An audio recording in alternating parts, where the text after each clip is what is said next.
একটা বার্তা দিয়েছেন, বলেছেন 21শে জুলাই থেকে তাদের যে তৃণমূল সেটা একটা নতুন পথ চলা শুরু করবে এবং তারা গোপনে অনেকে যোগাযোগ রাখছেন ওর সঙ্গে। আপনার শিবির বদল করলেও নতুন করে অনেকে পথ গোপনে চলা যোগাযোগ করছেন। রাখছেন। কালীঘাট তৃণমূলের জুলাই থেকে সবাই চলে যায়, উনি বলছেন নতুন ভাবে পথ চলা শুরু করবে 21শে জুলাই থেকে। দেখুন, 21শে জুলাইয়ের আগে গান্ধী মূর্তিতেই আসল 21শে জুলাই, কারণ গান্ধী মূর্তিতেই গুলি চলেছিল। মমতা বন্দ্যোপাধ্যায় সব থেকে ভালো জানেন, এবং সেই গান্ধী মূর্তিতেই আমি ছিলাম। ফলে সত্যিকারের প্রকৃত 21শে জুলাই যদি কোথাও হয়ে থাকে বা হওয়ার থাকে, সেটা হচ্ছে গান্ধী মূর্তি। এবং আমি মদন মিত্র আনন্দক্রমে এক্ষুনি শোভনদার সঙ্গে দেখা হলো, শোভনদাও যাচ্ছিলেন, একটা ছোট্ট হাতির ওপরে আমি আর শোভনদা ছিলাম, কেটে দেওয়া হয়েছিল। এবং সেখানে মমতা ব্যানার্জি পৌঁছবার পরে তারপর যেই উনি এর দিকে যেতে গেলেন, আপনার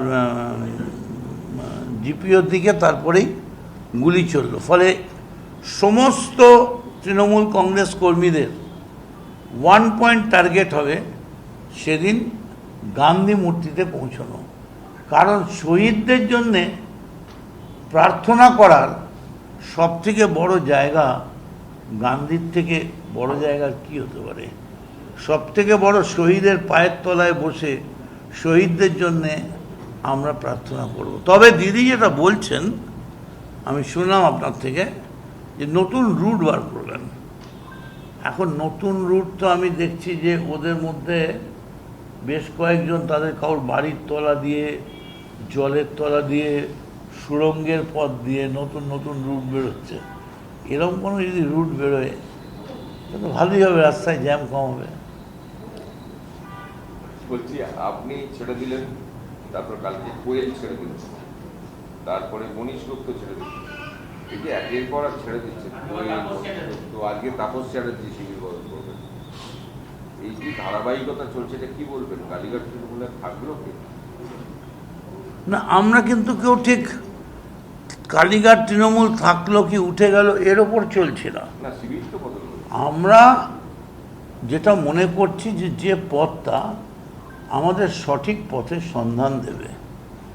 পথিক, তুমি কি পথ হারিয়েছো, এসো আমার সঙ্গে, আমি তোমার পথের সন্ধান দিচ্ছি। আমার মনে হয় পথই আমাদের পথ চেনাবে, এবং এই নতুন পথের মাধ্যমেই আমরা পশ্চিমবঙ্গ ভারতবর্ষের সবথেকে আগ্রাসী, বীভৎস, স্বৈরাচারী দল বিজেপিকে আঘাত করতে পারে। কোয়েল যে ছেড়ে দিল রাজ্যসভাটা, একটা অধিবেশন শুরুই হলো না, তার আগেই ছেড়ে দিল, কাল পদত্যাগ করলো এবং ভূপেন্দ্র যাদবের সঙ্গে বৈঠক করলেন। সেটা কেউ কারোর সঙ্গে দেখা করতেই পারে।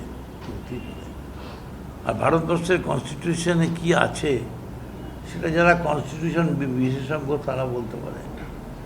আমি শুধু এইটুকুনি বলতে পারি, 21শে জুলাই আমি মদন মিত্র সারা পশ্চিমবঙ্গের সমস্ত তৃণমূল কর্মীদের বলছি, ওইখানেই মৃত্যুলীলা হয়েছিল, গান্ধী মূর্তির পায়ের তলায়। সেইখানে আসার জন্যে আমি সকলকে, সমস্ত শহীদ স্মরণে আপন মরণে রক্ত ঋণ শোধ করো, 11:30 নয়, আমি সকাল 10টা থেকে থাকবো, আপনারা আসবেন।